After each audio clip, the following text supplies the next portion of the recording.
Alors, Cabinet Fofana, on parle cette fois-ci de la guerre au Soudan, des Guinéens rapatriés à partir de l'Égypte. Ils ont été reçus hier.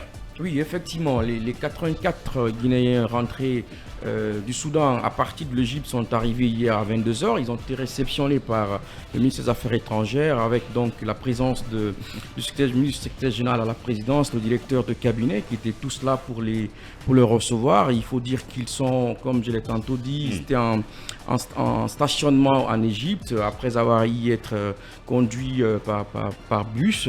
Ils sont donc rentrés hier. Tout à l'heure, j'ai échangé avec le directeur général des Guinéens établis à l'étranger qui dit donc qu'ils sont arrivés au meilleur de leur forme. Ils sont logés donc dans un hôtel depuis hier, en attendant donc les formalités, notamment il faut les fichiers, parce qu'il y a une base de données qui existe pour un peu prendre leurs informations. Et il dit qu'à la différence de ceux de Tunisie, la plupart de ceux qui sont rentrés hier, les 84 personnes sont pour la plupart des vieilles personnes. Vous savez, en Tunisie, c'était beaucoup plus des étudiants. Il dit donc que ceux du Soudan sont pour la plupart assez âgés, donc c'est des adultes.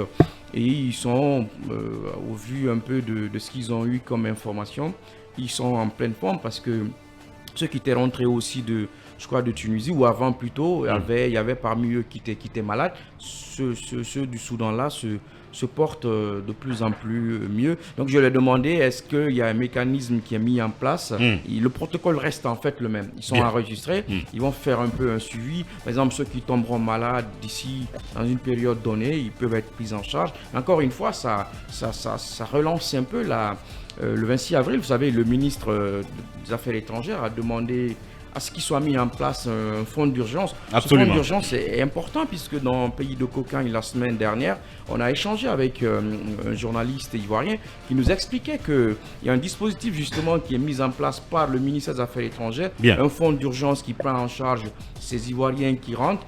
Et de ce point de vue-là, il y a aussi plutôt des politiques publiques qui sont mises en place au niveau du ministère de la Jeunesse pour prendre automatiquement en charge ceux-là qui viennent. Parce que la politique de cette année, le nouveau mandat plutôt de Ouattara étant de mettre en avant beaucoup plus de jeunes. Il disait donc 1 milliard de francs CFA sont mis en route par jour pour prendre en charge des jeunes. Donc, c'est des dispositifs comme ça qu'il faut réfléchir, mettre en place un fonds d'urgence, mais que tout ça soit arrimé un peu sur des politiques publiques au niveau sectoriel pour prendre rapidement en charge ces gens qui arrivent de par le monde, puisque on ne peut jamais... Quel est le nom de l'opération? Jaraï. L'opération de rapatriement. Ça Bon.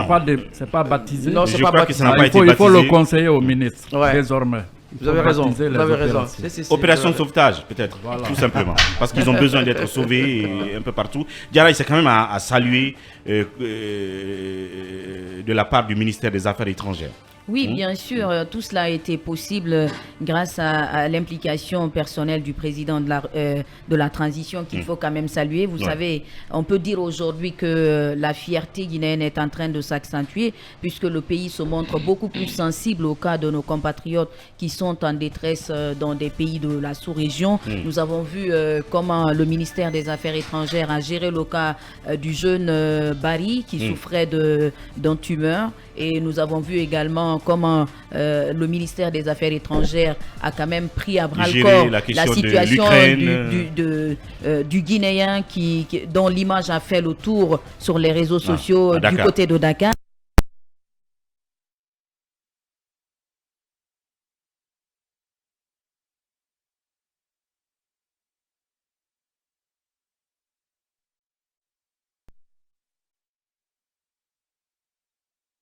Le ministère des Affaires étrangères est en train de faire beaucoup de choses dans ce sens.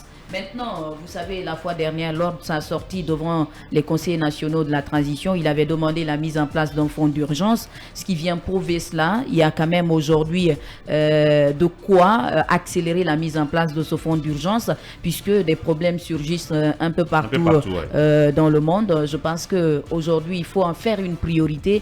En tout cas, pour le moment, il faut saluer cette cette diplomatie qui est en train quand même de montrer le bon exemple. Bien. Puisque pour le cas du Soudan, la Guinée fait partie des premiers pays à secourir ses compatriotes. Voilà, j'appelle ça de l'inclusion humanitaire. C'est important de le mentionner et de féliciter une fois de plus le ministère des Affaires étrangères.